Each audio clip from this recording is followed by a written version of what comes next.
passionate about Cleveland sports. He's going in, touchdown! Browns, Indians, Cavs, the Big Ten, and more. Cleveland is a city of champions once again! Andy and Jared, Cleveland and beyond. Swinging it right! To deep right!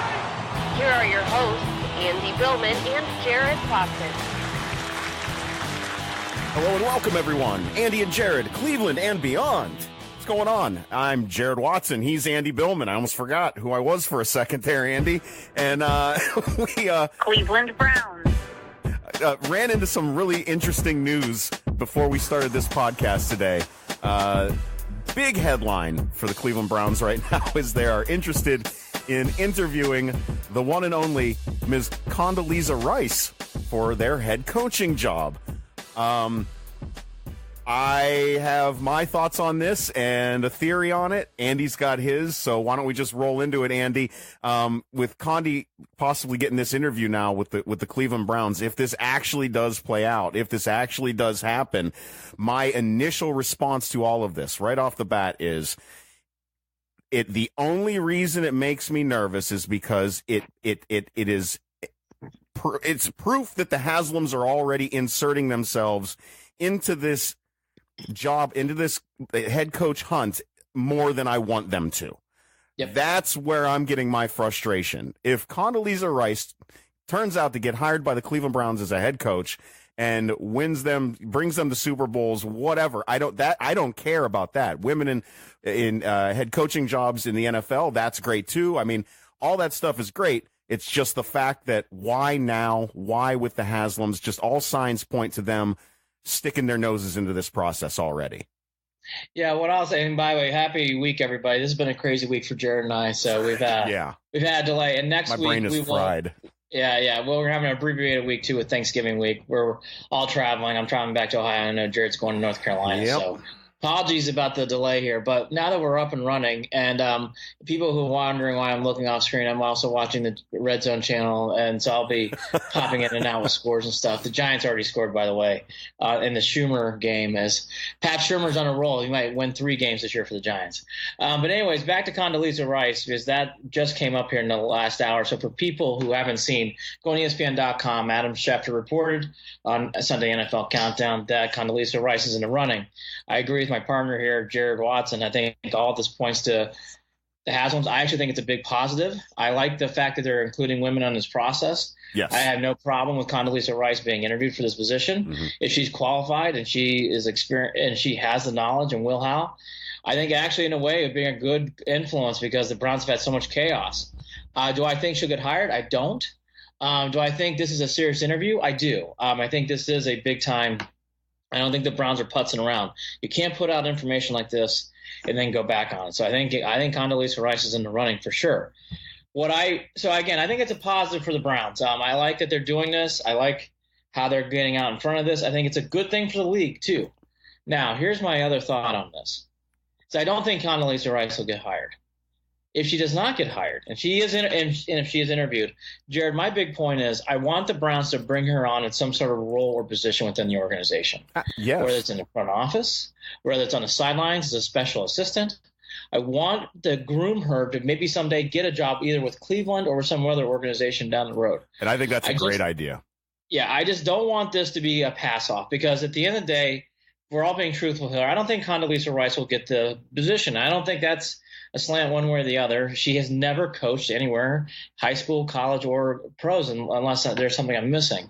So to have some kind of hire like this is a big-time hire out of nowhere. It's basically, it's a big-time risk. But she's very sound. She's very smart. So there's a lot that goes into it, too, that makes a lot of sense here for me. I just hope the Browns take this moment and then when they interview her and think about not just is she the head coach for 2019, how do we implement her for the long run to her be successful in the Cleveland Browns? That's what I want to see here. That's what I'm hoping here. I think it's a big mistake and a grave error if they interview her, they don't hire her, and that's the end of it. That is a grave error, and I won't say any more than that because we've got to see how this plays out. It's silly how it's played out to this point. It all would have never even came up if it weren't for a Tony Grossi question to John Dorsey at the podium. Was it last week? Is where this Wednesday seems to have snowballed into. It's amazing. I was going to come out here today and be like, boy, it's been a quiet week. The Browns really haven't had much, and the Browns can never be quiet. This is one of the more noisiest organizations, and this is good noise to me. But they make so much noise during bye weeks. It's amazing. So I thought the Browns would be able to get out with a whimper, but that's the Cleveland Browns. They have to make some sort of tambourine cowbell noise as we go in. So we'll have to wait and see on this. I guess the big thing here, I think this is serious. And I do think they'll bring her in, Jared. I don't think you can release this information and not bring her in. And again, my big thing is to watch next. I don't think she's going to get hired, and then I don't think that's anything against her. She doesn't have any experience. If she does get hired, great, and let's see what happens. But if she doesn't, how do you implement her in the future to get a head coaching role? Or how do you make her successful? I just don't want this to be a one-off. I don't want her not to get the job and then she kind of goes back to her business. I don't think that's a good thing for anyone. No, it's not. It would be kind of obnoxious at this point to make this sort of announcement and then for nothing to happen.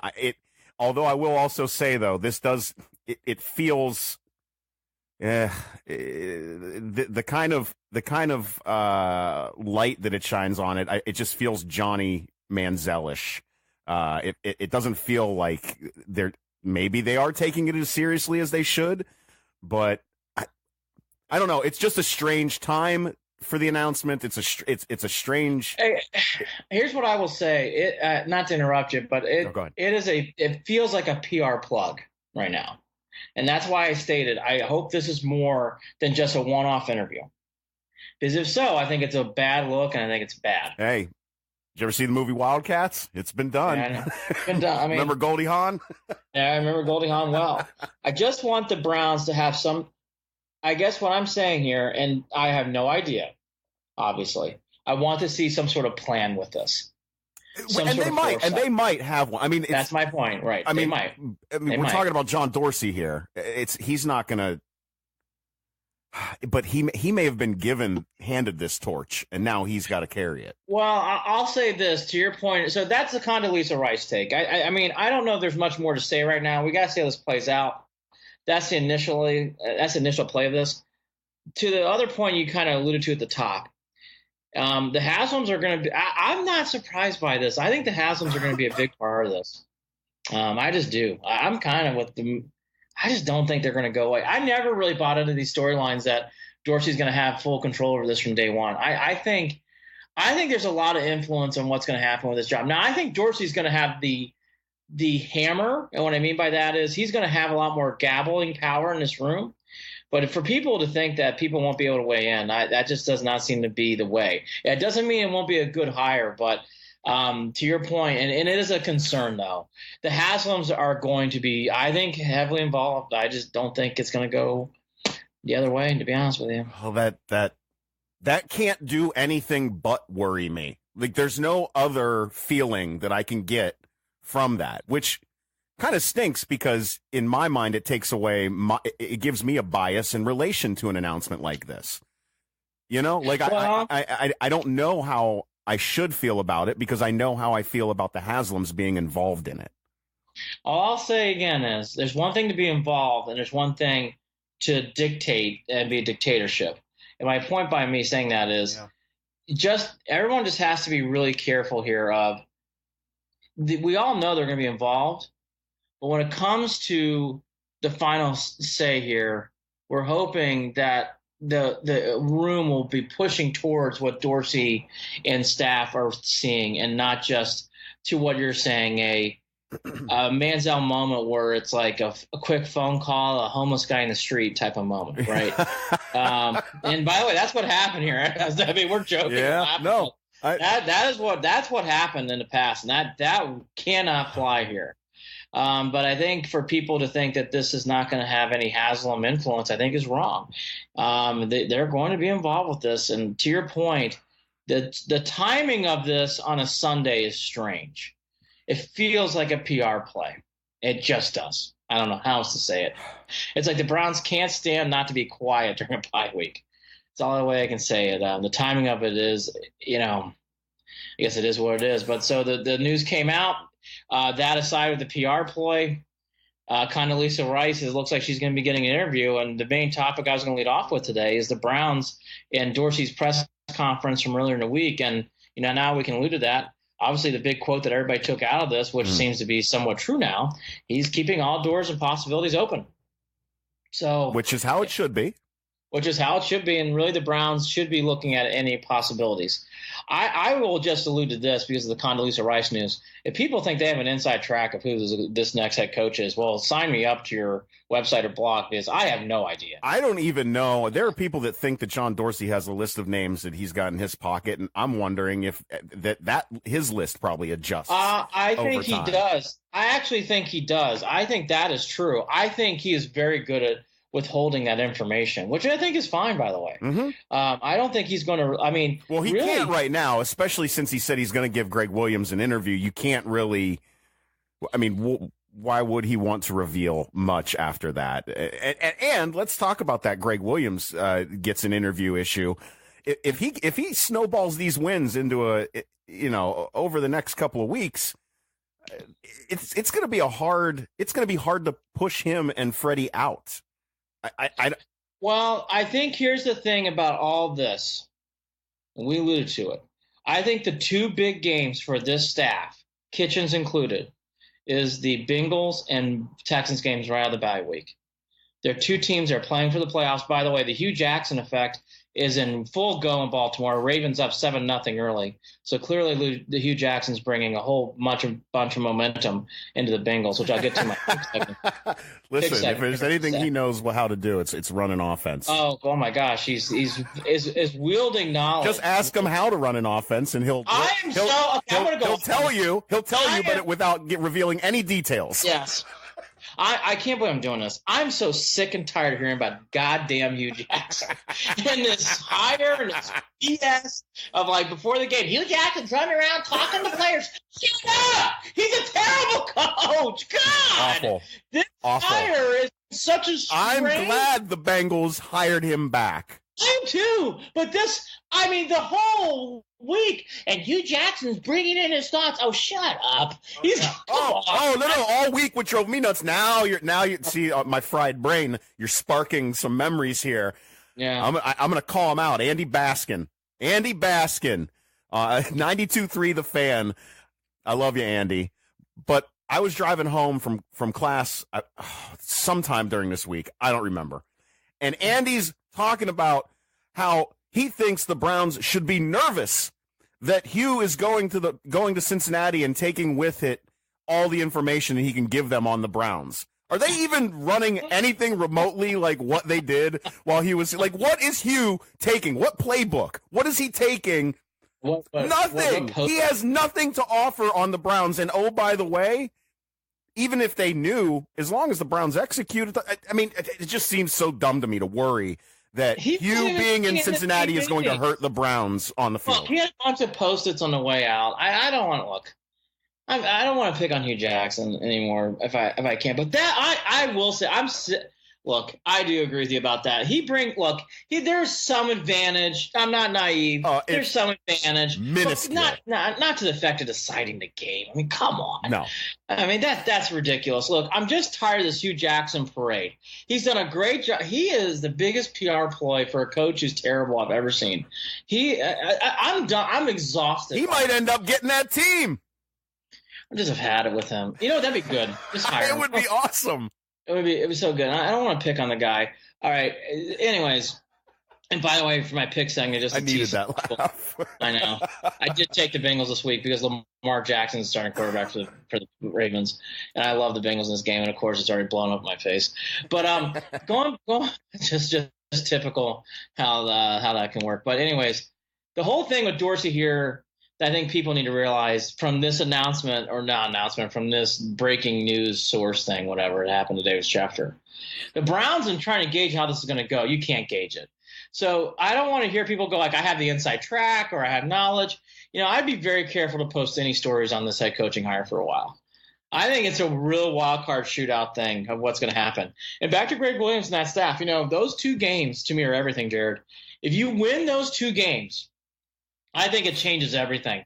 I even think if you go 2-2 down the stretch after that, meaning you only get a total of 7 wins. I don't know if it matters, because winning those 2 games would mean a lot. If you split those 2 games, I think you're still in shape, but it's not as good as solidified. You're going to have to do some magical things down the stretch. If you lose both, I think everything changes. I really think those 2 games play a role because they're 2 road games, 2 teams that are battling for playoff spots, a lot on the line for both games against your opponent. I think it will tell a lot about where the staff's going from here. Well, let me ask you this then. That would kind of turn the tables and including in a little bit of the, who holds the power. If that were to happen, because would it be possible for Greg Williams or for Freddie Kitchens or both to go somewhere else, even if the Browns wanted them to stay here? I mean, is there a job that Freddie would take outside of Cleveland where it just is more appealing for him? Same thing with Greg. That if they can get those wins, there's other teams that need head coaches too. Do they want to stay? I think that's very fair. I think they're so different. I think Freddie Kitchens is so young into his career. He'll find something. Greg Williams is at an interesting crossroads point here because of his age. He's probably going to get another defensive coordinator spot. I don't know about a head coach though. So his best chance might be with this run That's with the Browns. I think this is it. I think this is the last salvo for him being a head coach. I hate saying that about someone, but just being honest, when we're in the landscape of the NFL, I think that's where we're at with him. I think he can get a defensive coordinator gig if this doesn't work out for the Browns. I don't think that's a problem. But and same with Kitchens. I think Kitchens get an offensive coordinator gig somewhere. I really do. Cincinnati needs a defensive coordinator, don't they? Yeah, they do. Oh God, can you imagine? Geez, talk about I could not imagine. But anyways, I think to what we're alluding to here, there's a lot to be played out in this head coaching thing. Again, the Condoleezza Rice thing, I think, is what is to come. I think you're going to hear a lot of different things. I just hope it doesn't take over the season, but I think it will. I hope I'm wrong, because I was not thinking this until this announcement happened, by the way. Or this announcement. No, again, Andy, I'd like to see her come in as something in the front office, something or something like an assistant to the general manager. I would love that. I would love that. But just to one-off say, head coach, that's the job for you. I don't know that even really makes sense. I know in this situation. And that's why I leave it as what I just said. I just think when you go and do something like this and she doesn't get the job and she is interviewed, you're wasting everybody's time and you're not improving the league or yourself if you just discard this. You need to build her into a position where she can get a job or it can work out. Just don't one-off this. I think it's a one-off. It's a very bad look for everyone, including the league, in this. So it'll be interesting to see how they handle it. Yep. All right, with that in mind, I thought it was going to be a quiet Browns week. I don't really have much more to add on this. I think we have to see how this develops. Okay, everything else has been quiet. I didn't see any rest in the last few days, so that's good. The Browns have had in the past few years, we've had a good run of getting bye week, a rest and strange things happening off the field. No one jumping on the swans and pools, which is good. Thank God. So it really, again, I thought this was. Is this even the Browns anymore? Well. I guess today reminded us it is. Well, and again, that could be a positive. So I don't want to say it's a negative yet. I know. I don't think it's actually negative at all. Again, I'm just simply tying it to my one issue. So, again, that's all. Yeah. I hear you. All right, so the Browns aside, I don't really have much more on the Browns this week. It's been, again, they just started going to light practicing today and tomorrow.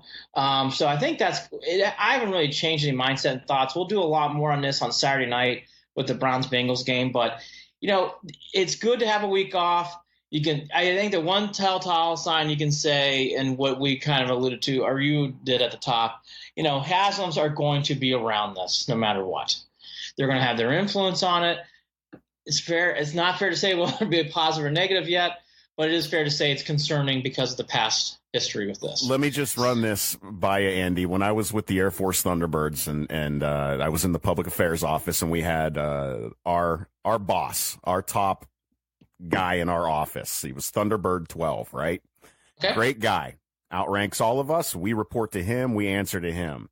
But there were times, and he'd laugh and he'd agree, where he would try to insert himself into the area and the realm of what we were doing, and we would have to just look at him and say, we love you, but I'm going to need you, Thunderbird 12, to keep being Thunderbird 12 and just let us do this. And I hope John Dorsey has the strength within himself to ask the Haslams to you're great owners, so just keep being great owners. Thank you very much. Let me make this football decision. Time will tell. Hey, what's up, everybody? Coming back on Facebook Live one more time to give you a new update on this this story about the Cleveland Browns looking to interview Condoleezza Rice for their head coaching job. And it turns out, according to Fox News, that Condi is not interested in coaching the Cleveland Browns, but does hope that that the doors are open to women coaching in the NFL in the very near future. This had gotten caught enough fire on social media today, Andy, that even the Browns had to release a statement too. Yes. Is that correct? So I got both statements now. So Condoleezza Rice first. I love my Browns, and I know she put this on Facebook for everybody who would like to see it. I love my Browns, and I know they will hire an experienced coach to take us to the next level. On a more serious note, I do hope that the NFL will start bringing women to coaching profession as position coaches and eventually coordinators and head coaches. One does not have to play a game to understand how to motivate players, but expert counts, and it is time to develop a pool of experienced women coaches. I'm not ready to coach, but I would like to call a player to next season that the Browns need ideas. That's kind of funny. That is funny. And no time will I call for a prevent defense. That's pretty good. That was a good statement by Condoleezza Rice. So, of course, the Browns have to follow up. Former Secretary of State Condoleezza Rice is a great leader, possesses the highest possible character, and also happens to be a Browns fan. I have the utmost respect and admiration for all she's accomplished and was honored to meet her for the first time earlier this season. Our coaching search will be thorough and deliberate, but we are still in the process of composing the list of candidates, and Secretary Rice has not been discussed. That came from Dorsey via the Browns' Twitter account. All right, so look, all this said, the Browns, again, on a bye week, have noise. They can't be calm. They just can't steady themselves. No, they're the headline. They are the headline. Here we are. And I'll tell you what's even more interesting is the ESPN still doubling down because they just put it at the top of their ESPN.com website. They updated 208. They're still standing by their story that this was a consideration. So for everything that's been said here, it's been stamped out. You can get into who's right, who's wrong by the rumor mill. I don't like doing that stuff. Here's what I'll say, though. The Browns need to have a coaching search that's more calm, cool, and collective and focused. Not noisy. Don't make this exhausting. Because I'll be honest, we're only about 14, 17 days in, and I'm already a little tired. This is exhausting. I think it's not gonna stop. If I was a betting man, I agree with that. I will just say for everybody out there, just no more rumors. Don't let them leak. Let's not have Nick Saban coming out with press conferences next about the Browns' job. Let's just please, for the sake of us Browns fans, let's just have a normal coaching search, have some rumors come in and out, and then we'll hire the best coach. Okay, I said my piece. I don't care about so much whatever, but the noise and how this quickly had to be put out on a Sunday of a bye week. It's strange. It's exhausting. It doesn't count for wins and losses, but it's exhausting. Typical Browns, like nothing can go normal during a bye week. Nope. Always some kind of noise. So well, again, no one's in trouble, Andy. At least there's that. No one's in trouble. No one's getting hurt. No one's getting hurt. But again, the Browns have to be very cautious about making this exhausting for fans. I don't think it's a good thing to do this with the PR from coaching likes to coaching not likes. And we're already, again, 2 weeks in, and the very first hot rumors, Condoleezza Rice. I'm still kind of amused by it. Oh, it's amusing for sure, but I'm exhausted. I don't want the Browns. There's nothing to do with Condoleezza Rice. It's just the Browns have to make sure when they like a person that's high profile, Saban, Condoleezza Rice, whoever, Bill Cowher, let's say. Like, just sit on it.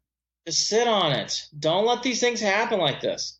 You don't want to keep having Facebook and Twitter announcements like this. It doesn't look good. And you can take away this organization that has a lot of positivity for next year. It looks a little bit more smudged. Don't eliminate candidates through bad PR, right? That's a great argument. Right? Yep. Again, I don't think this did that here. But if you have too many more of these, I think it will. All right. Let's just have a normal week. Eat your turkey, enjoy your tryptophan, buzz, and let's get out of here. Take your nap, and let's just have a normal coaching search, please. For me, okay? For us Browns fans. Nothing's ever normal. No. This team is just amazing. I mean, seriously. Condoleezza Rice. Think about this, Jared. Condoleezza Rice had to make an announcement about her not wanting to be the head coach for the Cleveland Browns. Yeah, that's what happened today. That happened today. That actually happened in reality. In the reality of the real world. Can't make this blank up. Crap. Nope. A stronger word. Nope. Browns gonna Browns. No one can out Browns the Browns. It's really unbelievable. You can listen to our earlier comments about this when this seemed like a possibility, but again, to reiterate, and then I'm ready to go take my nap. Yeah. Condoleezza Rice is not interested in being the Cleveland Browns coach. John Dorsey seconded that notion, and now everything is passed, and we're back to normal at the coaching search.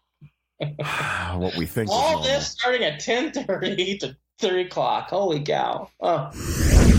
The NFL slate this week, very light, aside from that wonderful Monday Night Football game, and it should not be downplayed. You rarely get two 9-1 clubs playing this late in the year where both teams only have one loss, and it's a great Monday Night Football game. Chiefs and Rams deserve all the hype in the world. It's a great game. If you're a sports fan, you have to watch this game. It's just you don't get a lot of these games, and you need to really sit and enjoy it. The offenses are wonderful. I think it's a good thing they're not allowing the Mexico City field to be a part of this. The Mexico City thing is fine with me. I don't really care either way. But the field conditions aren't up to par. You can't be playing. Is it? Yeah, but we're still playing games on baseball fields out in Oakland, for crying out loud. Like, I don't know that. Was that really the reason for this decision? Yeah, the field was really bad. The images online were jaw-dropping bad. Okay. I mean, this was bad. The field was not up to snuff. In fact, there were concerns the week before. I guess they had concerts and they had some other events at Azteca Stadium. Gotcha.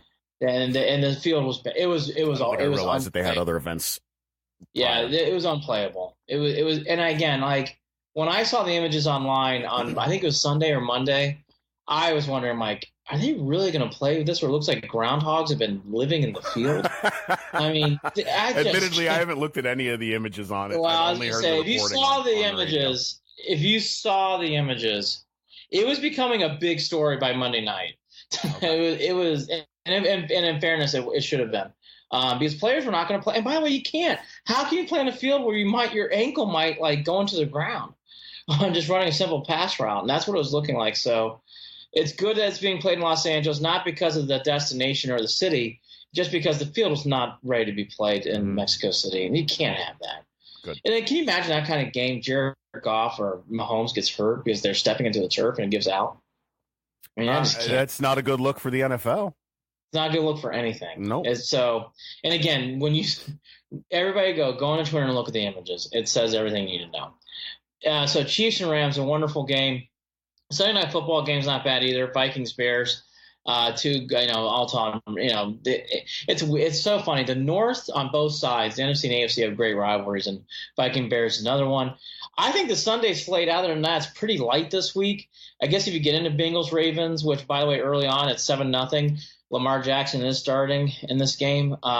Eagles Saints, I guess, has a little bit of interest. if you really want a playoff elimination game, I think Cowboys-Falcons is your game. I think the loser of that game has a very hard time staying in the playoffs. So that's a big game. But again, outside the Monday night game and the Sunday night game, I'm not seeing a lot this week. I'll go to my picks quickly because one of them is already in play. Yep. Even though the Bengals are down, I do love the Bengals in this game. It was 6.5 right before we came on, so I'll take the 6.5. The Bengals are on the road. I think even with Lamar Jackson, I know he had a nice first drive. I just don't see him passing the Ravens to victory here today. So I see the Bengals coming back and winning. The other game that I really like is because of the other team. I think the Raiders are shot. Jared, am I missing something here? Do you get any vibe the Raiders have any interest in winning games anymore this year? No, they don't. I didn't think they wanted to win games even when we played them. Yeah. So I love, and by the way, I just said the line changed, so I'll take the line in my benefit here. The Cardinals are only 4.5-point favorites at home. I know the Cardinals are no world beaters, but I love the Cardinals in this game. I think the Raiders have so checked out in this season that I even think against the Cardinals on the road, I don't think they win. So I'll take the Cardinals. And then the other game, I'm going to take the big boy game to have some fun. I know a lot. I've been on the Rams all year, and I really enjoyed how they played. I will say their defense as the years gone on has been more of a concern. I know the Chiefs are not world beaters on defense either, but in watching both teams, I think the Rams have really shown some concerns on that side of the ball. I like Andy Reid in this spot. I'm going to take the Chiefs in 3 points here. I think it's worth I think this would be a close game, but I like how the Chiefs are playing, and I like how the head coach has got more experience he's got so many more games over. And I know Sean McVay is a good coach, but I love Andy Reid in this spot. So I'll take the Chiefs in the 3. So Bengals, which you can't bet anymore in that game, 6.5. The Cardinals you'll take against the points, and you'll add the points with the Chiefs over 3. And again, I love the Chiefs Rams game. I think that's a wonderful game to really. Monday Night Football. Do you think this comes down to will that Chiefs defense, with all those sacks, be able to get to a Jared Goff who's been really protected really well this season? I mean, that might be a big part of this game. I think that's a big part of this game. I think the other thing that there has to be a point where a defensive player makes a play, right? You have to at some point really step in and make a play. And from what I can tell, the Rams are starting to run out a little gas on offense. And not a lot, just a touch. And I think the Chiefs are really hitting on all cylinders on the other end. Yeah. I think that's a monster of an offense. And I just think their offense is a little bit more in tune right now than the Rams. I think the defenses are about even. I think the Chiefs are just a slight tick ahead, but not by a big margin. Obviously, neither defense really scares you. But I think the Chiefs are just playing on such a level right now on offense. I just don't see how the Rams can really stop them. I just don't. Not from what I saw last week from the Seahawks. Yeah. I just don't see how they're going to be able to slow them down. One other side note, I think that loss on Thursday night for the Packers was the beginning of the end of Mark McCarthy in Green Bay. That was a damning loss. What is the deal with his run over there? It's almost like McCarthy, like you have one of the greatest quarterbacks of all time, and this is what and a very talented Packers team, and this is what they're doing. This feels like a coaching issue more than anything else, right? 14-3 after the first quarter. I watched the game. I was like, man, I think the Packers are finally going to get them. It's pretty clear the Seahawks weren't running on all cylinders. And there was a key play in this game where it's 27-24. Packers had the ball. Packers did not get the first down on third. It's 3rd and short. And I was surprised. They punted the ball. Yeah. With 5 minutes left, and they never got the ball back. Yeah, isn't that nuts? I think that those are one of those decisions that can really linger in the front office when you're making decisions about a head coach. Yeah, they've been talking about it. I think McCarthy's in trouble. I think that was a damning loss. Time will time. He has games left. He can improve this. The Packers have made runs like this under McCarthy and Aaron Rodgers, so they can do it. But I think the beginning of the end is now coming quick. You can feel it. Early on scores here as we do the podcast. The Giants are blowing out the Buccaneers early. In your neck of the woods, the Texans up 10-0. The Texans play the Browns in 2 weeks, and it's amazing. They had a slow start, but boy, the Texans have really put together a nice string of games now. They have won. Yeah, I was right. They've won 6 in a row. This will be 7 if they win today. Oh, goodness. So the Titans are hot going into the playoffs. And speaking about hot, unless you have anything more to add on the NFL, what a wonderful college football Saturday when I was not expecting it. For who? Oh, for you. I might as well have been watching a Browns game. For the Irish fans, look, let's Notre talk about Notre Dame handled business. They handled business. And what was the quote? What's the quote? I don't think anybody wants to play us right now, including Alabama. What? Hey, look, I don't know who said. Did anybody really say that? I didn't see that quote anywhere. Head coach. Who said that? No, coach did? Really? No. I thought I saw the quote. Now I'm looking it up. Yeah, as I say, you looked at it. I didn't see that from Brian Kelly. Let's see. Brian Kelly really say that? Listen, I'm not positive on this because a lot of times in my news feed, if you ever follow some of the satire pages, one of them puts a lot of fake quotes up. Yeah. So it might have been a fake quote that caught me. I was going to say, that has to be a fake quote because I cannot. I've read a lot of Notre Dame stuff, so I was obviously all over it. I did not see that. So as Jared looks through the Onion news. As I make up things. Ohio State football. Let's talk about Ohio State. Because this was one of the best college football games of the year. They played Maryland. What was a surprising game. If we were doing this podcast before, I would not have leading up into this. What a great football game for all the wrong reasons at times if you're a Buckeye fan. Ugh. What a strange start to the game. McFarland on the second play goes 81 yards. Yep. Then it felt like just a few plays later, 75 yards. He ran. That kid ran. What did I tell you? I said he was going to run for 300, and he almost did. He almost did. So Ohio State's on the ropes.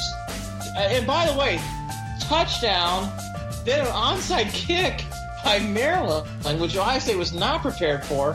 They're lucky they put the ball back on the turf, or it could have been 21. That was a huge turnover at that point in the game. Huge in my opinion. I can't say. I have yet to say it. Ohio State beat Maryland. Maryland just lost to Ohio State. That's how I see this game. We'll debate this. I don't know. Haskins did a lot in this game. He did a lot, especially in the fourth quarter. 3 touchdowns. In overtime. And in overtime. Yeah. Look, I'm not saying this was a clean win. See, okay, can't believe this. I do like pouring salt into Ohio State, but I won't today. I thought Ohio State did enough to win.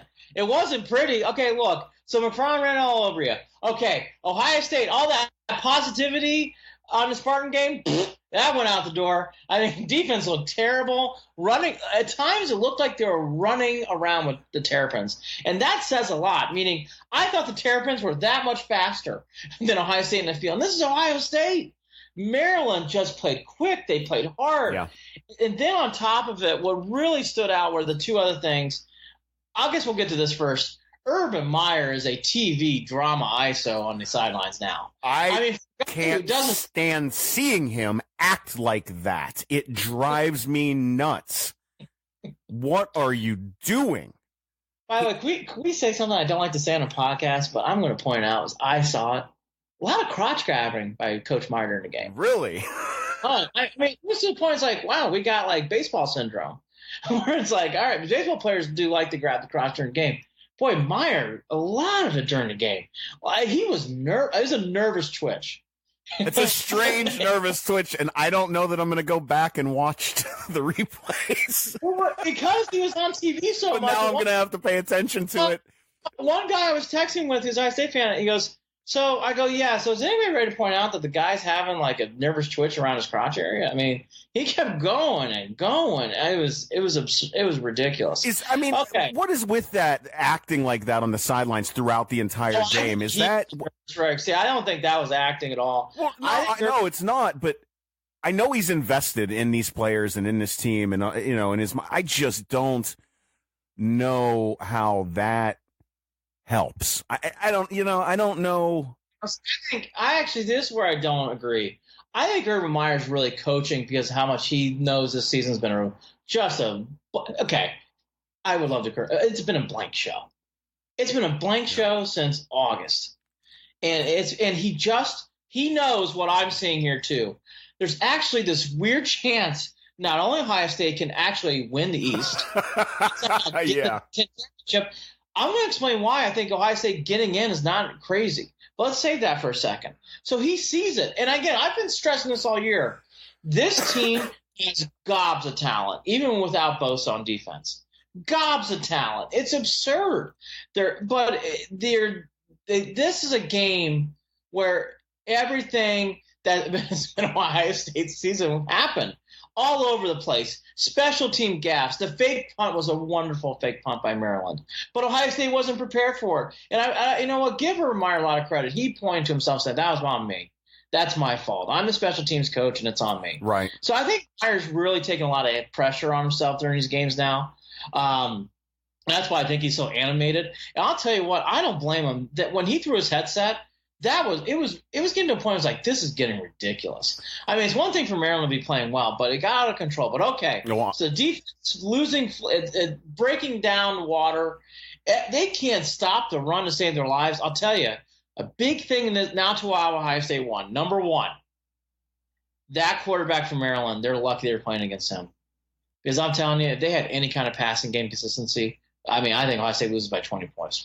Well, any kind. The last play of the game was the perfect example. Kid. A wide open pass to the end zone, and he threw it away. He was in the stands almost. I mean, poor kid, just missed him. It had no shot at getting completed. And by the way, you want to talk about your legal pick plays? That was one of the best legal pick plays I've seen run all year, where the Ohio State both guys in secondary went to cover the wrong receiver. Yeah. It's the guy in the out route, which is usually what happens in that play. No one ever goes across the middle, but you can't leave him wide open, and the kid just missed him. All right, so dodged the bullet. Okay? But to Haskins, we need to talk about Haskins. Haskins played a good game. Didn't play great, but he played good. Yeah, he made some throws that made me cringe a few times. The turnover was kind of a big deal. The interception was a big deal. The fumble was damning. Ugh. That could have lost you the game. That was a bad fumble. That's why he didn't play great, but he played good. And I'll tell you what I did like about Haskins. Even with what I just said, he kept gutting it out. He ran the ball a lot. Yeah. He made some tough runs. That touchdown was a tough run. And you got to like that if you're a Buckeye fan. He did a lot in this game to bounce back. They could have folded like a lawn chair several times in this game. But Haskins kept getting up, kept getting off the deck. And with the injury to Weber, Dobbins was playing on one leg. Great job by Dobbins in this game. He really, 203 yards and a touchdown. Oh, they had almost 700 yards of total offense, Andy. That's insane. Dobbins really played his heart out in this game. I know he had a fumble, but Dobbins just took the load in this game. Yeah. Over 30 carries at one point. I mean, Ohio State did a lot here on offense. I thought that was what I took out of it as such a big positive. There were so many times like, well, okay, they should fold. Well, okay, this should be it. Well, okay, and they kept getting up. They kept getting off that. They did. They kept running and again, that was on Haskins' back, I think. Yes. It really was. Yes. So yes, I will say that's definitely a positive out of this game. Oh, Jared, a huge positive. Yeah, because he didn't look too sharp the past couple of weeks either. No, but he kept trying, kept plugging, made enough throws, made enough runs, and that's a sign of a winner. And that's what I saw here on Saturday. And that should not be overlooked in this whole game. Haskins and what he did to extend the game, keep ringing the bell, force Maryland to make an incompletion on 2-point conversion. He did that to get that in that position. Again, it was a weird day. Ohio State's putting the turnovers on this team is a disease right now. I don't think that's going away. I think they're going to be turning over the ball next week and weeks to come, no matter how many games they play. I don't think they win if they turn the ball over this coming week. They don't. But I'll tell you, this is so surprised I'm saying this. I really thought this would give me the game where I could get an insight of how I was going to feel about next week. But I'll tell you, the one thing that I did like, if you're an Ohio State fan, the getting off the mat this team did was great. They should have laid – there were so many points in this game where I'm like, well, I could see Ohio State kind of checking out. And they didn't do it. They kept fighting. They kept scrapping. on a day where nothing was going their way. So I thought this was, in a weird way, a good win. You've made me feel better about this game than I have for the past 24 hours. Thanks, Andy. I appreciate it. I needed that. I don't like giving a lot of sunshine to a team like the Buckeyes, but I think they deserve it. I thought that was a gutty win. It was a great game, very entertaining, and kudos to Maryland. They played their hearts out. Boy, they played hard in this game. It just wasn't enough, and again, they win. Again, sometimes in these positions, you got to remember to take a step back. Your quarterback got off the mat and made enough plays to win. You didn't have your other running back, and Dobbins did enough to get you wins too. And yes, a play was not made, but that's what sports is about. And you won by a point, and you get out of there, leading all the way up to the big game of Michigan. And then there's Michigan. I do want to ask a question though first before we get into all this different stuff. Yep. This is for you. I want Jared Watson to speak on behalf of Buckeye Nation. Oh boy. So everybody turn their Buckeye Nation doesn't like me very much sometimes in these positions. Nation. Oh, by the way, Purdue, I don't want to hear any more about Jeff Brom in these games. He wants to get in Wisconsin. You know, I like you. I want you to come back, but start winning some games again. Terrible loss by Purdue. Terrible. Well, I want Jared to speak on Buckeye Nation here. After all this stuff, and you've been the one, I'm exhausted. I just want the season to end. Oh, my gosh, I don't know how much more. Now that I've gone through all that, I pumped you up. You still got Michigan on the horizon. You can still get a Big Ten championship possibly. How do you feel going into this week? Like, how was this all leading up to now and this week now? So, speak for the fans. With this week, that's the thing. It doesn't matter. None of this. Do you know how? So what I like is there's a lot of cocky Team Up North fans right now. Oh, yeah. By the way, I can't wait to talk about this. I agree. And they are, I mean, they're trolling on my social media. They think this is the year. Oh, that's nice. I mean, and so that I don't say anything, Andy, because I know better. Even when the Buckeyes have trounced that Team Up North year in and year out, before the game, I don't usually talk a lot of smack. Okay. Because I know better than to assume that I know what product is going to come out on that field and how it's going to go down. This is a game. We're going to tee up the Michigan High State game. Let me ask you. You answer my question. You're excited about this game. I am. See? After all this Maryland drama and all this stuff back and forth, look at this game. But this game's in a bubble for me. All right. I honestly, this is the only one because Andy, there's a part of me that looks at that slim chance, right? That slim chance of getting into the playoff, right? It's there though. It's there. I don't know that I want to see that because I'm telling you, John. I don't need to watch what I watched a couple years ago was it the Clemson game in 2016?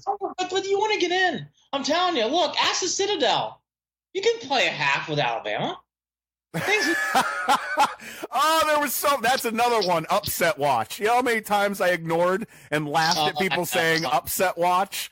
Give me a break. For how the SEC has had a good year, and I'm not anti-SEC guys as much as other people are. I actually like the SEC, but I'm a Big Ten guy at heart, but I don't mind the SEC as much as other people do. I really don't. I actually respect the league, and I've worked with those guys, so I love what they do.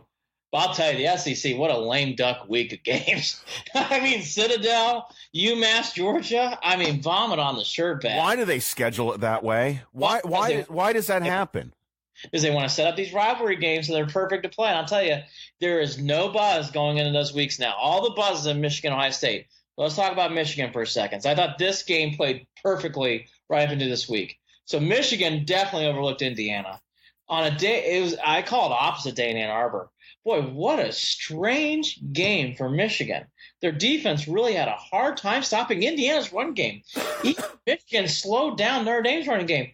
190 yards on the ground for Indiana. My God. Stevie Scott, 139. And again, very similar game here between this and Maryland. Boy, if IU's quarterback passes a little better, I think they win the game. Yeah. I mean, Peyton Ramsey couldn't make the throw. And I'll say this, though. Michigan's defensive line put pressure on Ramsey a lot during this game. So it wasn't like, I mean, in the case of Maryland, I saw the Maryland quarterback miss throws where I thought pressure was average or so-so. In the Michigan game, boy, Michigan was getting to the Indiana quarterback. With that said, though, he couldn't make throws. I thought that was a big difference in this game. The other thing that really stands out to me, if I'm a Michigan fan, I'm worried. 6 field goals? 6 field goals in this game. Gotta score touchdowns next week, boys. 6 field goals ain't going to cut it in Columbus. This is where here's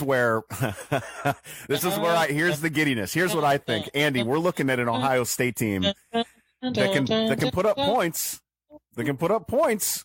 And if this turns into a shootout, Ohio State has the edge in this game. If the scores run up, I think Ohio State has the edge. Here's one thing I don't like about Michigan. And I want to get to a question, then we're going to get into the game this week. This is one of the few weeks the NFL takes us a backseat. Do we all agree? This is what college football is all about. I love Turkey Week for I know people still think of NFL. I think of Turkey Week as about college football. It's all about the football games. I'll tell you this. Michigan, it stood out to me again when I was watching this game. Outside of Patterson, I don't see any real big playmakers. No. I just don't with Michigan. I think that's the reason why they're not scoring a lot of touchdowns. So I think by the way, I think Patterson's a good quarterback. Since I'm a neutral fan, I can say this. I think Haskins is better. I do. I really do. So let me ask you. You know where I'm going with this. This is gonna be a fun topic. After let's get through Michigan first, though. Okay, ready? Here's my second question. Yep. What was worse, or what was more concerning? And I'm going to answer it first. OSU surviving Maryland, or Michigan looking, I would say, flat, strange on defense, weak on offense, and scoring touchdowns against Indiana. I actually thought Michigan was worse. Yeah, I mean, I really came away from that game going, boy, is this the mighty Michigan that's been built up the last few weeks? I don't know. What we're looking at with the Buckeyes coming down to the end of this season is a team that's going to focus on the fact that they, on the field and off the field, are underdogs and overcoming adversity, right? They're going to focus on they're going to want to clean up things, obviously, penalties and turnovers. Great.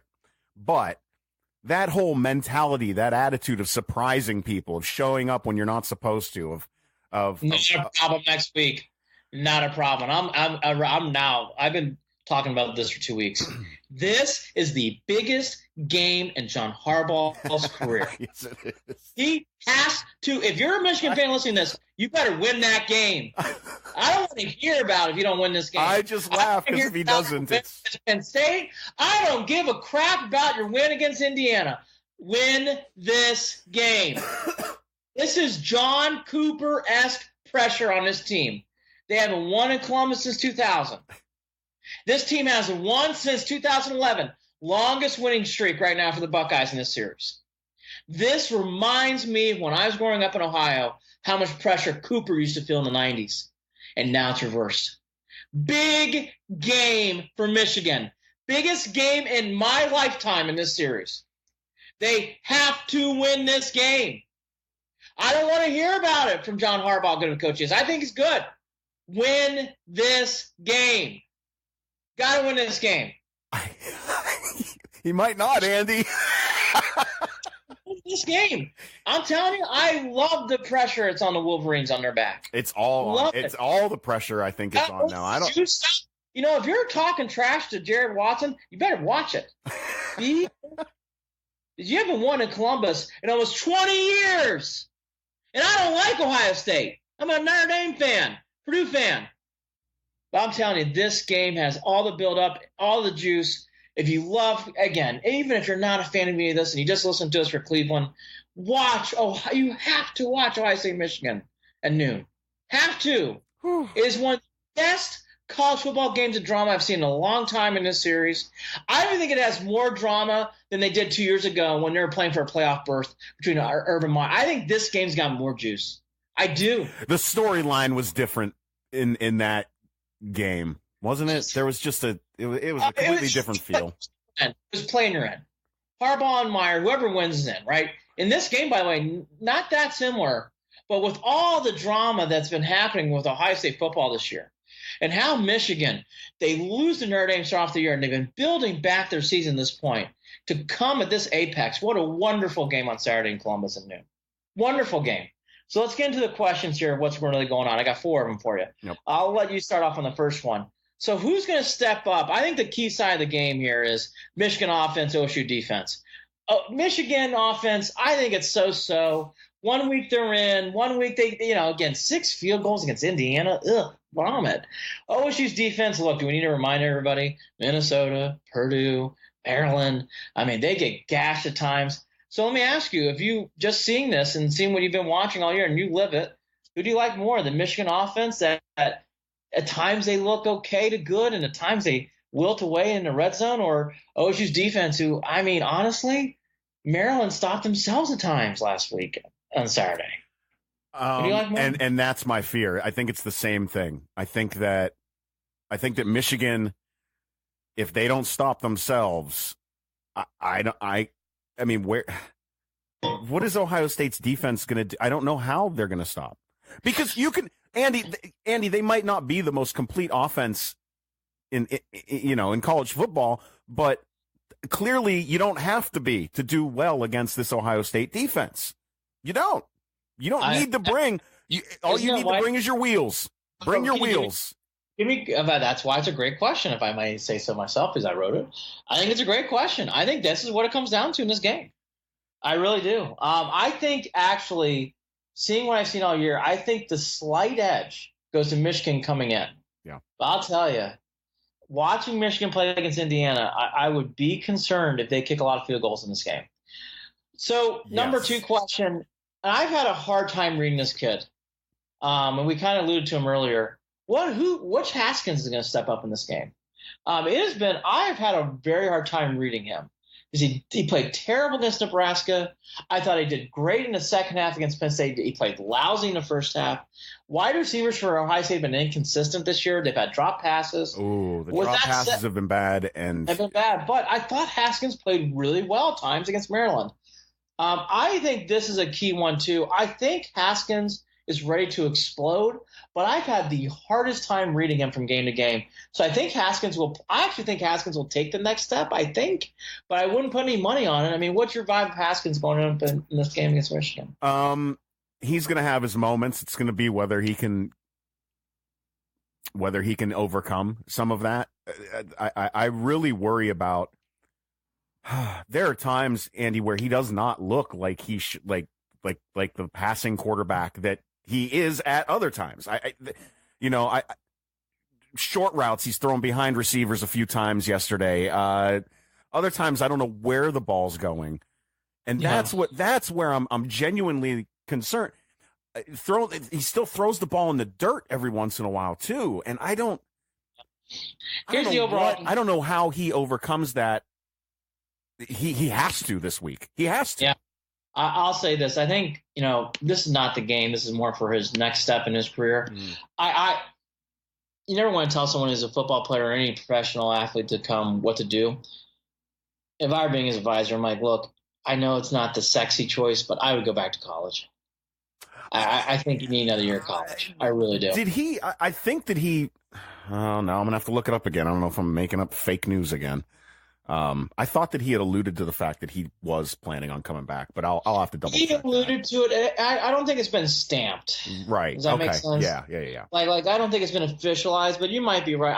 I haven't seen that like Haskins is coming back out headline. This isn't a good year for him to. I just see a kid who could really use another year. I think would flourish with another year. Mm-hmm. If I'm being honest, I just think that's what I see here. So. Special teams is also something that usually plays big in the Ohio State Michigan. There's so many examples over the years. In the late 90s, there was a big punt return where Michigan really turned the game on its head. There's been other examples, too, with blocked punts and field goals.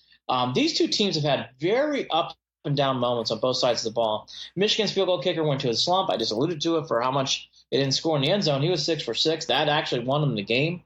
Ohio State, the punt game against Michigan State was great. And then last week, Saturday, what happened with Maryland was strange too.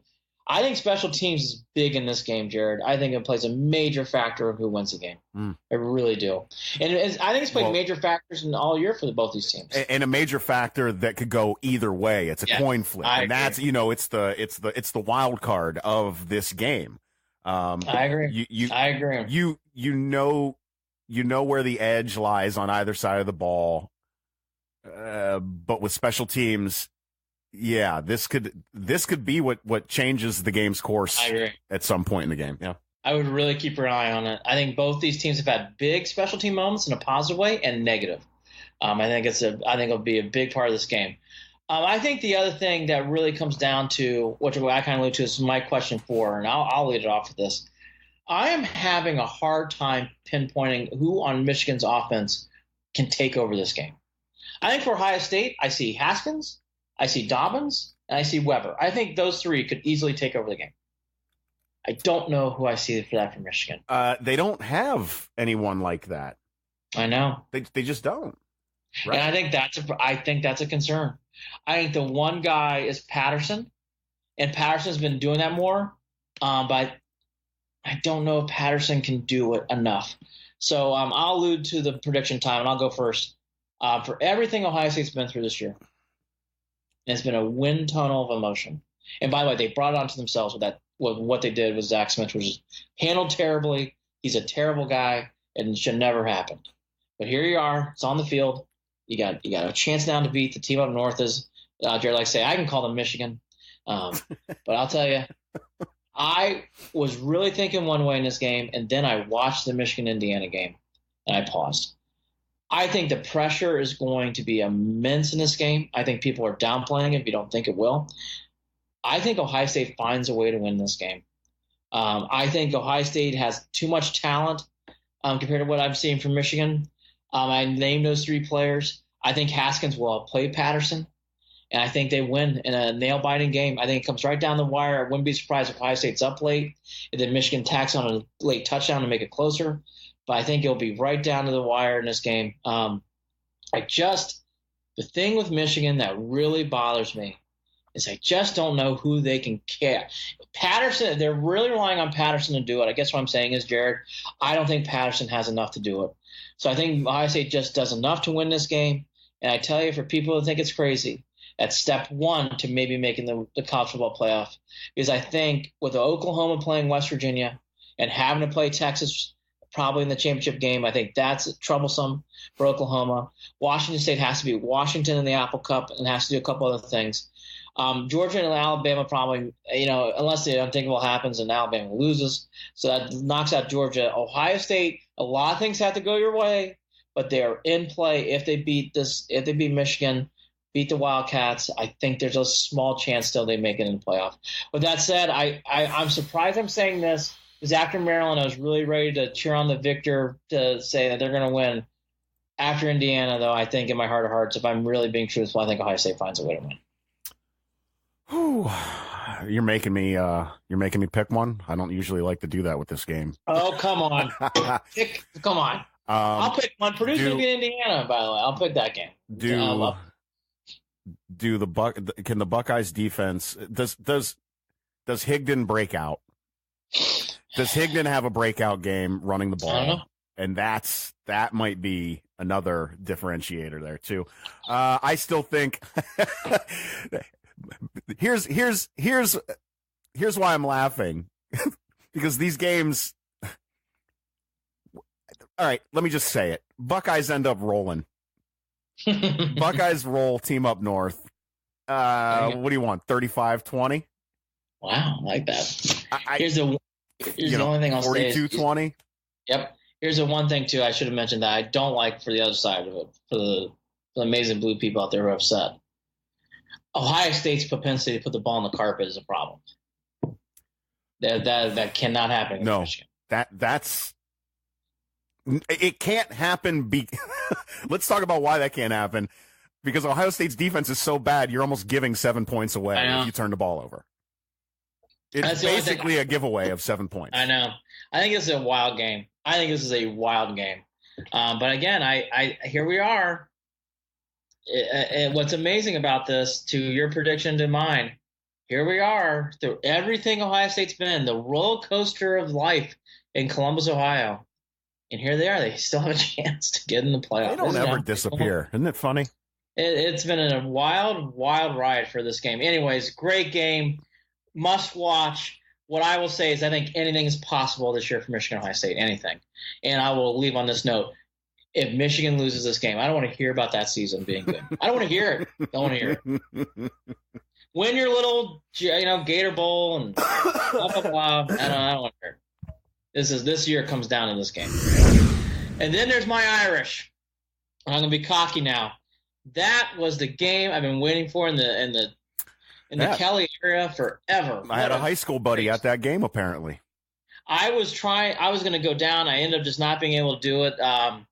Everybody's got the sports money fund. I think I spent all mine for Game 7 Celtics Cavs, and that, by the way, I was worth every dime going to that game. So I did not get to go down. I really wanted to, though. But what a wonderful win for the Irish. And what made it great is the offense didn't play their great game. Ian Book looked rusty. The team looked off. That was my big fear with this whole Ian Book thing. When you take a starter out, then you put him back in. I saw what I was thinking I was going to see. He overthrew passes early, he just looked off. Didn't look like himself. When you take a game off like that in college, I think it's not like the pros. I think in college, when you miss games, it's harder coming back in college football. In pro football, I don't believe that. College football, I do. I think it's just not as easy. With that said, I don't know what happened to the Orange, but they looked tight, and Notre Dame took advantage of it. They played them physical, they hit harder, and they really pushed the Orange around. I mean, they really did at the end of the day. It was one of the great victories under the Kelly era that I can remember, outside the Stanford win years ago when they went to the championship game and got throttled by Alabama. They were held to 100 yards passing? Jared, the Notre Dame defense was fired up. They hit hard. That was the thing I kept watching that game. They were just hitting, and they actually did the Greg Williams thing where they allowed Syracuse to run the ball, and they basically said, we are daring you to throw. So we think we're going to take you out, and they did. And I'll tell you what, for a weekend where we mentioned the Citadel and Alabama, look, it was never in doubt, but that didn't have a great start. All these other teams like, Clemson kind of had a weird vibe against Duke, but Duke's a good team. Notre Dame to have that kind of win on that kind of moment really now puts the Irish in a position where you just beat USC in LA and everything pays off. Mm-hmm. Just win that game. That's the game the Irish needed to stamp themselves in. I'm so excited as an Irish fan. You never want to take anything away from Southern Cal in that spot. It's a big spot. Southern Cal has been known to beat Notre Dame in these spots. Do I see it happening? Hell no. I'm a very cocky Irish fan today. I think they will actually rip apart USC. And I'll tell you what, the only thing that worries me in this kind of game, I kind of put the spot on you, so I'll put it on me. The only thing that worries me about these kind of games is I think the coach for USC is coaching for his life in this game. I think this is it. I think if he loses in this game, I think Helton's gone at the end of the year. Well, it wouldn't make sense to even keep him around at this point. You're talking about a team that, man, that they'd be 5-7. No boy, that's awful.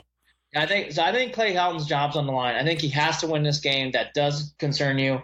With that said, I think the Irish roll. It was a bad loss. I didn't really watch a lot of it. They lost to UCLA, lost to Cal. Again, did they lose this game? USC's not going to a bowl game. So this is a big game for Clay Helton. He may not even be able to save it, to be honest with you, because they've really underperformed. For people who forget, Southern Cal was ranked this year at one point. They've really fallen off the map. So that's the tip. And by the way, it's always the 8 o'clock game on ABC in LA. I'll be watching every second. But I think the Irish win comfortably in that game. Great college football week of games.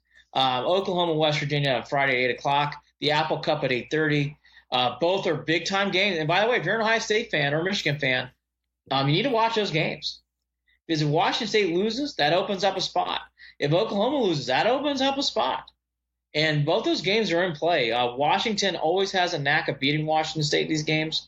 And Oklahoma, boy, they can't stop anything. Even the Jayhawks ran up the score a little bit on Oklahoma. I want a neutral fan here.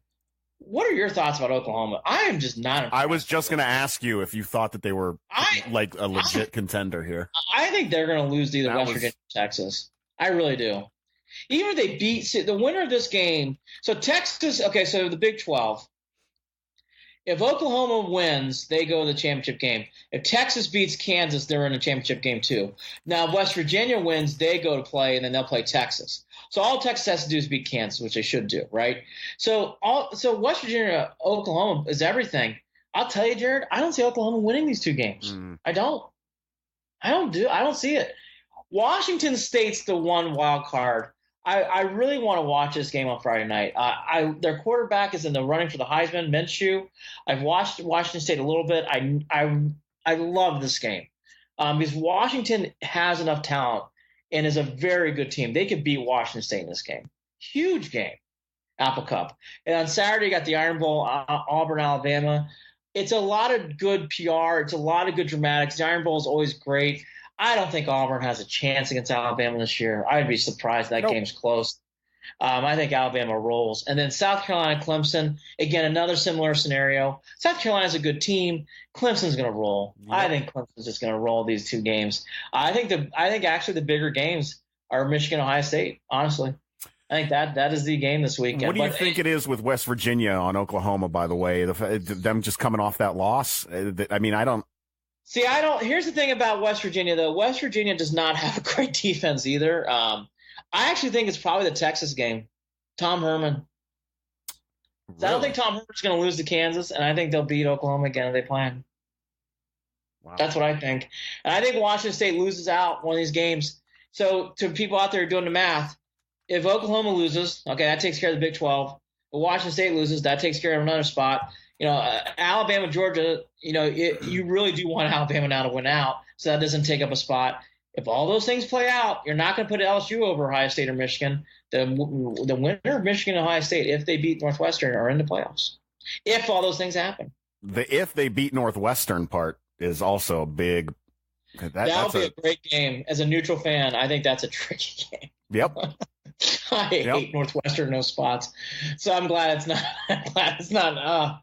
I find Northwestern to be one of those teams that are gritty and gutty, and they'll make it very hard for that team to win that game. Absolutely, I agree. Exactly what I'm. That's why I don't even want to look at that yet. No, too. But anyways, wonderful slate of games, and I'll end on this note. I want to ask you again before we hit the scores one more time in the NFL and get to the Cavs and Indians. Yep. Can you believe you're here with Ohio State after everything that's happened this year? Can I believe it? Yes. Yeah, I can believe it. I can. Because, again, this is a team that somehow, through everything, every year, finds a way to nose their way back into the conversation come the end of the season. They do. They find a way to not go away. They don't disappear. Ever. And here they are. It's unbelievable. To scores real quickly, 7-7 Ravens Bengals. Lamar Jackson playing in this game. I like the Bengals in this game, really. I still like them now. Giants 14-7 up. Texans got scored on by the Redskins. In a field goal game, looks like 9-0 Steelers. This is such a typical 9-0 Jaguars. I mean, this is such a typical Steelers thing. They get pumped up, and now they lose to Jacksonville on the road. Jacksonville's dead in the water. The Colts are blowing out. Boy, by the way, quietly, the Colts might get to 500 with this win. 24-0 over the Titans. Colts, Andrew Luck can still play. It's amazing. Yeah. The Colts just chipping away. Give them a lot of credit. And as I said, the playoff elimination game to me, Falcons and Cowboys 6-3 right now. Falcons up in that game. All right, to the Cavs. We talked a lot of college football today, but I love this time of year for college football. Cleveland Cavaliers. The Cavs real quick. I'm not going to – look, okay, let's get – all right. In past years with the Heat, the LeBron week's been a big week. I will say this has been the most excitement I've seen for LeBron week with the Lakers. It is LeBron week. They play Wednesday at 8 o'clock on ESPN. You usually feel a lot of build-up for this. Jared, I just think – I'll speak for me. I don't feel the build-up at all. I'm not even feeling a hint of it this year with LeBron. I have zero care. Zero care, zero interest. Isn't that amazing? I have interest. I have care, but I actually do. I'm fascinated to see how it's going to play out. Well, my reason for not caring or having interest is because the Cavs are awful. And it's difficult. It's difficult to get excited. Like, what am I excited about? Like, why do what would I be excited about? LeBron's back and he's not wearing the right colors. Great. Like, I don't know. You're not excited about the 2-1 Cavs? No? I love the Cavs. I hate saying that, but there's nothing to be excited about. It's like it's like I'd rub my own nose in my own mess. Here's what I was like. That's the choice. That's what I would be choosing to do. Here's what I'm going to watch every second of the Lakers game. I've been actually into the Cavs this year, even though they stink. I've been into every game. Isn't that amazing? Yeah, I've been in and out. It's just it's painful because it's not the same brand of basketball. What's nice is seeing the dynamics change. It's nice to see Tristan Thompson. And I was wrong. I think that I said something a week ago about Tristan. This is a contract year for Tristan, isn't it? No, I think he's. I'll look that up as we talk. But anyways, go back to your Tristan. I'll look that up as you. I'm just wondering whether this is what his reasoning for asserting himself at this point. But it is. I mean, he's coming on strong over the past 2 or 3 games. No, I'm proud of Tristan. He's really taken the leadership role in this team. He's done unexpected. I would have never expected that. He's got 2 more years, this year and next. So after next season, he's out. But I'll tell you, Tristan Thompson, kudos. I'm easily becoming a big Tristan Thompson fan. Not that I ever wasn't, but I've been just thrilled by how he's really taking the leadership role in this team. Yep. He's really playing hard every play. And the other guy, Sexton, I was already hearing people saying, Sexton might be a bust. Oh, come on. This kid can play. He's really doing a nice job, Jared, ever since that Hornets game a couple weeks ago. He's really played well. Again, I'm not naive, and Jared's right. The Cavs aren't very good. But when you see Sexton, it gives you hope. Not a lot of hope, but it gives you hope. Yeah, hope and another lottery pick and I know. And I'm not naive. I think it's because my middle child's into the Cavs, so I've been into the Cavs as well. Yeah. I've been really watching him a lot this year. But I watch him anyways. But I just have been, again, the Wizards games is a microcosm of what Jared's talking about. Down 20 points like that by the middle of the second quarter. Yeah. I mean, just down 20. I mean, underwater. I don't know how you watch that. Well, you can't. I'll tell you, you fade by the middle of the third quarter. By the middle of the third quarter, it gets hard. Like, I'm not naive. Even I can't watch it. But here's the other thing too. I'm noticing about the Cavs, which I think you and I are. I don't want to champion this, because I feel bad for the guy. But let's just be honest. Chetty Osman's minutes have come down tremendously, and that is an amazing thing. They've also and it's resulted in Colin getting more play. Yeah. I'll tell you, Sexton's a player, and he's a lot to learn, but he's a player. He's good. I like him a lot. He's good. He's good. I'm excited for the future of the Cavs. I think that if they make the right moves, if they make a few right, this can right itself in the next couple of years. I wasn't too worried about not having the complete tear down of the team or any, like some people have their opinions on that as well. I think they're fine doing it just the way they are. It's just going to take time, and it's going to be a grind. Yeah, I think this, though, to Jared's point, I want to be fair on the other end. When it is 20 points plus late in the third quarter, even I'm going to turn it off. I didn't watch any of the fourth quarter. You can't. It's impossible. Can't. No. Nothing to watch. So that's the thing that the Cavs are going to be battling this year. Once you sniff the game is over, it's hard watching. Mm. It's hard watching. And they're going to fight a lot of box score watchers. And what I mean by that is people who just check out the box score once in a while and see what's going on during the game. And that is not a good thing. And the Cavs are definitely going to be battling that as the season goes on. No question. I'm one of those guys. And by the way, I think it's fair to say that. It's a bummer. When your team stinks, and it's basketball and a football and a baseball thing too. Baseball the same way. I mean, again, I call it box score watching, and the Cavs have probably already become that to most, and that's not a good thing. But anyways, that said, I wanted to give some positives. I know sometimes it's easy to focus on the negatives with the Cavs. I did like the Tristan Thompson thing, and Sexton's playing well. I really think that. One this week against the Hornets, they got drilled by the Wizards. It really was never a game. No. Cleveland Indians. And then to the Indians, real quickly, they did make one move. Eric Gonzalez got traded. I want to start there.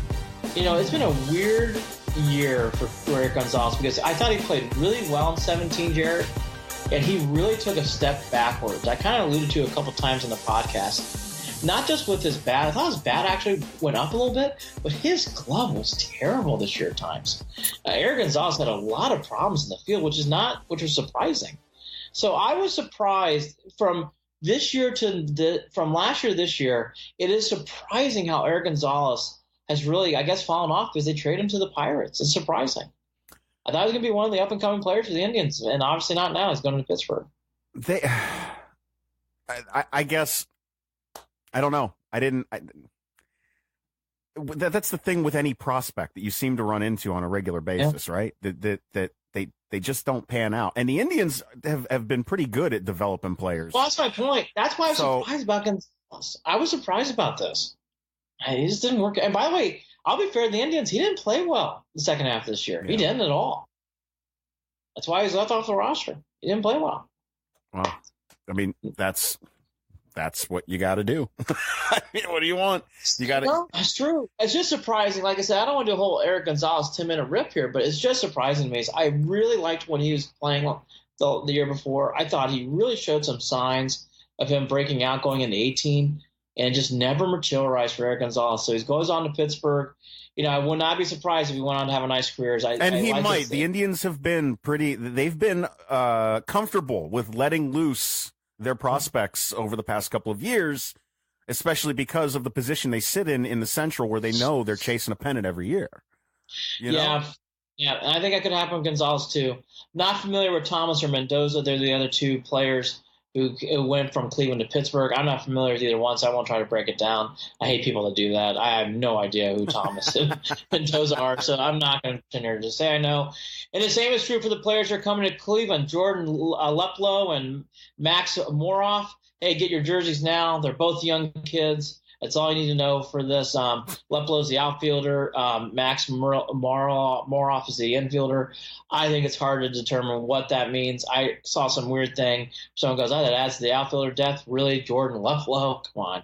And he's not added the depth of the Indians. So we'll just have to see what these trades are. I've learned over the years, sometimes they work out, sometimes they don't. We'll have to see what happens. But again, to me, more the story is it's interesting to see how Gonzalez, who I thought was being groomed to take over second base for Jason Kipnis, right, has now really been – it's just amazing what can happen in a year. And again, in fairness, he played really poorly in the field the second half of the year. Made a lot of errors in big spots. So I guess I wasn't the only one who's noticing it. The only thing with the Indians, too, there's all these rumors about Bryce Harper. There's a lot going on. Machado, Steinbrenner talked about him this week, about him maybe coming to New York.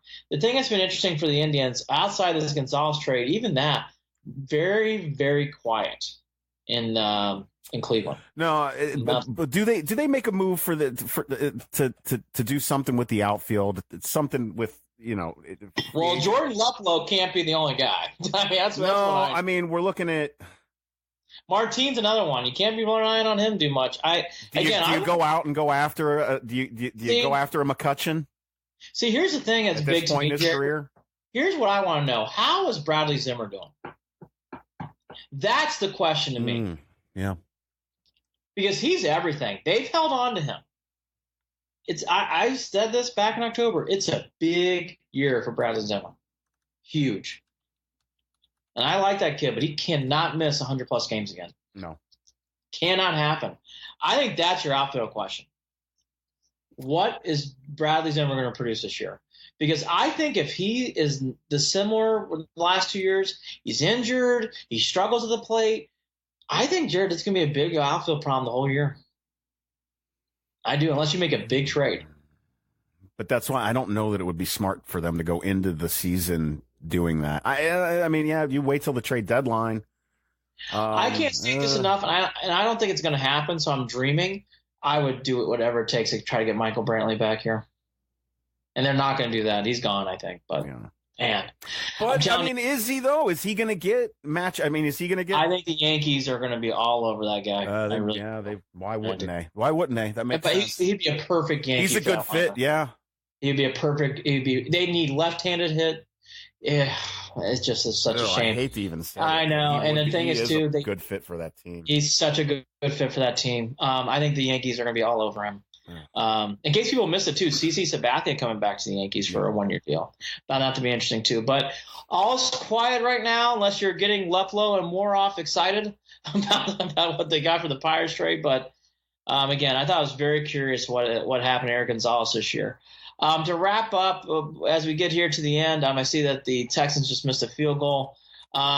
The bigger, or is that an extra point? I think that's an extra point. The bigger things here that I know, and I love this time of year for college basketball. Great start for Ohio State and great start for the Big Ten. Iowa with big wins. Michigan winning by 30 points at Villanova. What a great win. Indiana looks good. I watched a Marquette game. Boy, Indiana looks really good. And my Boilermakers look good early on. Great start for Big Ten basketball. They're winning a lot of big non-conference games, Jared. Yeah, Buckeyes are actually up right now 24-10 against South Carolina State. So great win for them, by the way. They won at Creighton. These aren't little wins. Good wins for these teams. I'm telling you, the Big Ten early on really flexing their muscles early.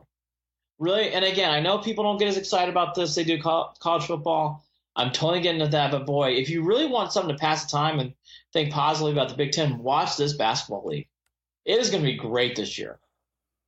Really will be. And I'll tell you, I hate to admit it, Indiana and Michigan are really good. Really good. I might have to watch, Andy. I'm telling you. The Big Ten, it's early. You got to give these tournaments to play out. They have the Maui Classic this week. They have other tournaments to play out. I haven't even mentioned Michigan State yet. And I'm telling you, Purdue, Iowa, Indiana, Michigan, Ohio State, these teams are all good. All good. And they're winning big-time games already. For Ohio State to win at Creighton, great win. Well, Michigan drumming Villanova, that's a great win on the road. Let's see how Ohio State looks against Syracuse at the end of the month. Syracuse just lost both their games in that New York City Classic. Lost both. I didn't even realize that. So the orange looked. I'll tell you the other thing. So I watch a lot of college basketball. For people out there who are like, hey, some things to watch. Bobby Hurley at UConn. UConn's going to be much better than they are again. And I'll tell you, Syracuse, it's early. They don't look like they're ready for that ranking that they have. They're ranked 16th, or I believe it's 16th. Yeah, 15th. 15th, boy, way too high. Way too high. They're not in that kind of spot yet. But UConn, Hurley, boy, they're going to be tough. UConn's probably back. And then the other story I've seen early, big wins for the Big Ten early on in these tournaments. They look good. It's good to see. Big Ten's going to be very competitive this year. And I didn't think it's going to be anything different, but that was that. All right, real fast to get through the NFL. And again, for people who listen, we'll be back on during second quarter halftime around the SC Notre Dame game. We'll break down everything Michigan, Ohio State, get ready for Browns, Bengals, and then we'll be happy to break down, as we like to say, Jared's obviously getting very excited about the LeBron game. We'll be happy to break that down and hopefully see the Cavs coming with a victory here. Boy, one of the least buzzworthy games. I just want to leave it in the rear view, Andy. I know, I hear you. The only thing that really stands out is, again, boy, the Ravens up 13-7 at halftime. Thank God for that 6.5 in my prediction. That half might be huge here. And the Texans up big. And, again, the other one, too, is the Colts. Colts, if they win this game, they're going to be 500. It's amazing. The Colts have quietly chiseled away back. I guess we talked about Condoleezza Rice. We talked about everything else. Everybody have a great Thanksgiving week. But again, for everything we talked about in this podcast, and it's usually Browns focus, whatever, what an amazing game between Ohio State and Maryland. And to see what's going on in Michigan, what a big week for Ohio State and Michigan. Huge week, Jared. One of the bigger Ohio State Michigan games I can remember. Yes, I know they played Harbaugh and Meyer 2 years ago, and that was a big game. I think this game's that much bigger. My family is going to begin to get their warnings, their preparatory commands from me to leave me alone during that game, to stay away from me, to check and see if I needed a new glass of water or something and just refill it without me asking. This is, my house will be loud. This coming Saturday. Yeah. No matter what happens, I'm loud and animated at this one. No, it should be great and it should be fun. And I guess my final thought of note, and again, I'm not as anti as other people are. The SEC cannot be playing these Citadels and UMasses much more longer, I think, in this third week in November. I don't see when it changes, though. No, I don't think it does either. But I'll tell you, what a flat buzzkill for that league. I mean, they are just back pages on top of back pages right now. Yeah. And it is what it is. I mean, at the end of the day, all they care is about championships. And by the way, that is the most important. But, boy, these Citadel, Alabama, UMass, Georgia, these games are tough. I'm being truthful. Isn't it much more entertaining to see Indiana play Michigan and Ohio State play Maryland, these spots? I think so. That's my final thought. Yeah, you're going to get their best. I just thought both those games played out so well. And, I kind of went off earlier, and I do like him, and he's a good coach for Purdue. But, boy, Jeff Brom, what a terrible loss. Up 14 in the fourth quarter. Can't put away Wisconsin. As a Purdue fan, that was the most frustrating loss this year. It was even worse than Eastern Michigan. Yeah. And it's amazing for all of the good things Purdue's done and everything. I don't want to take too much time on this, but I do want to end on Purdue. Jeff Brom's a good coach, and I hope he comes back. But, boy, he's had some curious losses, too. Losing to Minnesota the way he did, losing to Eastern Michigan at home, and that loss, boy, 13 in a row to Wisconsin. God, terrible losses. And I know there's a lot of rumors about him going to Louisville, and that would hurt Purdue. But I will say, Brom, with all the positives, a lot of curious losses too. I found it to be another one on Saturday. Again, I had to get my Purdue thought out there for the day's done. That was frustrating. And on the positive, and if you're a Notre Dame fan, how great was that ass kicking against Syracuse? That was great. Oh, what a great week. And I'm so excited about Michigan, Ohio State, even though I'm a neutral fan. That's going to be a great game on Saturday. Can't wait. Yeah, and it's going to be great to talk about another possible head coach for the Cleveland Browns next week. I'm sure that we'll rotate through every name in the book by the time something's decided. I guess to tee you up, I just think for people out there, and we know you and I both acknowledge it, for people out there who don't think the Haslams will have influence or say, I think you're sorely mistaken. Yeah. That doesn't mean it's going to be a terrible hire. Doesn't mean that. It doesn't mean Condoleezza Rice being interviewed is a terrible decision either. What it means, though, is that if you think that they're going to be in the back pages, they're going to be right there front and center. No question about it. All right, Andy, let's do it again in a week. Yes, Saturday night. It should be fun. Hope everybody has a great Thanksgiving week. Be safe travels out there. If you see a black Altima going into I-80 with 3 kids and myself in the car, just politely wave. We will not be stopping. We're just gonna motor on through your. No bathroom breaks, nothing. No, we do bathroom breaks. Jared, there's nothing like a good bathroom Billman break at the middle of the turnpike.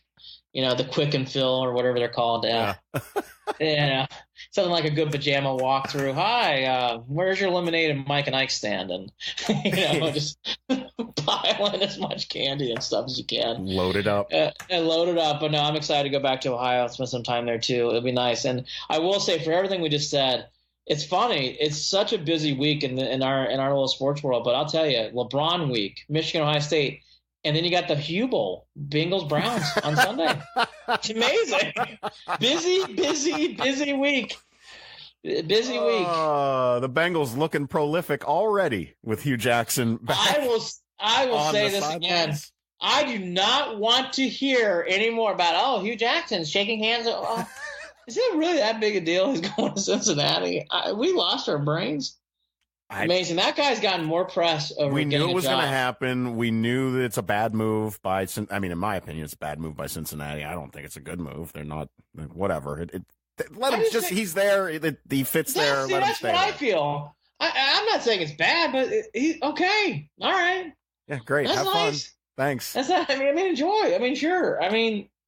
He's good at analyzing press conferences from what we've been told. So, yeah. All right. Seriously. He can break down a good press conference, By the way, real quickly, too, and on this note, seeing all these games early on, it is going to be interesting. It's not a Cleveland thing or a Ohio thing or a college football thing. The Cowboys end up losing this game. It's going to be interesting to see how much longer Jared's going to have that job in Dallas. 6-3 right now early. It'll be interesting. I can't see him lasting much longer.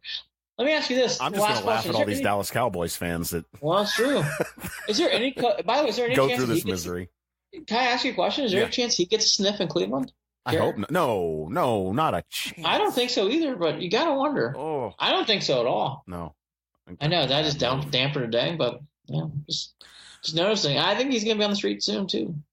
Big field goal kick here for the Cowboys.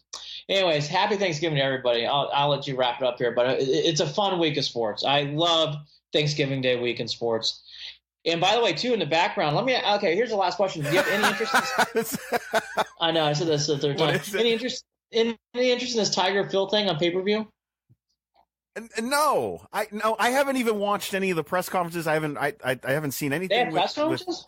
I thought Tiger just was talking about Phil the other day and something popped up. I think it's Good Morning America, or maybe that's coming up. I don't know. Maybe that's what it was. I thought he said something about Phil, but I didn't get the quote. But I just no, I don't know. It's contrived in a way I'm just not really. I'm surprised. I'm not into it at all either. I'm just not into it. It feels just like a strange, self-serving exhibition, weird thing. I don't know. Like, hey, if they're playing at the Memorial on Wednesday in Columbus, Ohio, I'd go down and see it. Yeah. But they're not. So I don't know. I'm not going to pay for it. No. Who would pay for that? I think that's the question. We'll find out. It's either it's gonna make a ton of money or it's not gonna make any money. I don't know. A lot of dollars invested into it. I just did. How much is it? Let's take a look real quick. We can never end this podcast time. Let's see. Podcasts are over when we say they're over, or that's they're not. True too. That's true too. Or they're not. Let's see, Phil. It looks like, God, you know what? How bad are the Tampa Bay Buccaneers? They're going to lose the Giants.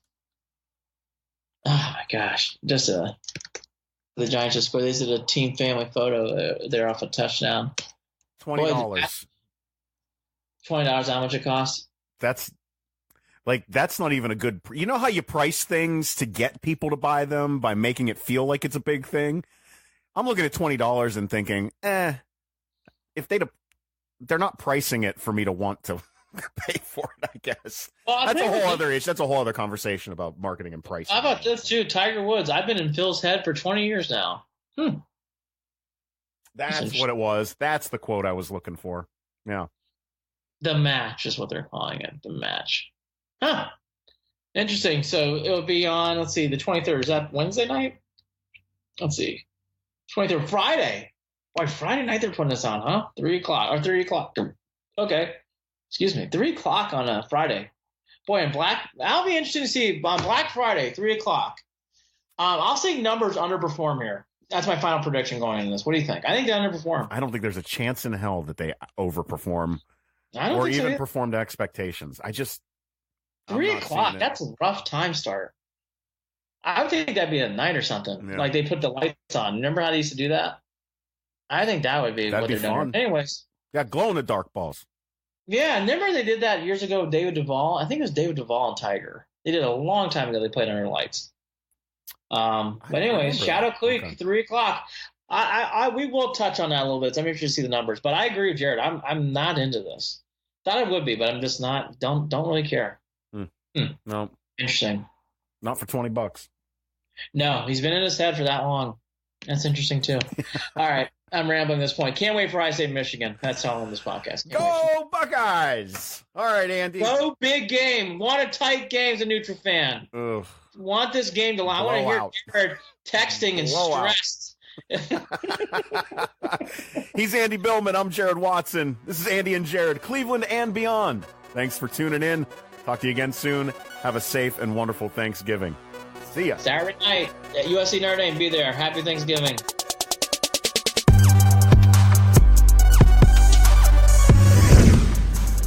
Hey, don't forget to follow Andy and Jared, Cleveland and Beyond on Facebook at facebook.com/Cleveland and Beyond, and on Twitter at CLE and Beyond. That's at CLE and Beyond on Twitter. You can also shoot us an email, andyandjared@gmail.com. Looking forward to hearing your comments. Take care, everybody.